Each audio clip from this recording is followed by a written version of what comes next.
Сәлем достар, бүгін қолын жарылған кетіретін маска жасайтын боламыз. Ол үшін бізге ас содасы қажет. Егер қолыңыз жарылып, қатты болып кететін болса, ұлдардың қолы сияқты қатты болып кететін болса, осы масканы жасаңыз.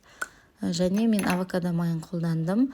Бұның орнына сұйық майды да қолдануға болады, немесе касторовое маслоны қолдануға болады.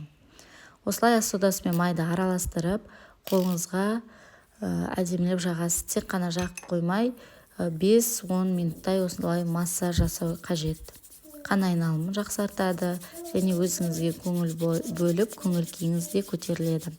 Және қолыңыз жарылғаны кетіп, жұмсақ, нәзік бола бастайды. Осылай әдемілеп массажбен қолымызға жағамыз. 5 минуттай массаж жасаймыз қолдағы жарылғандар кетуі үшін. Осылай өте оңай әрі эффективні маска, міндетті түрде жасап көруге кеңес беремін.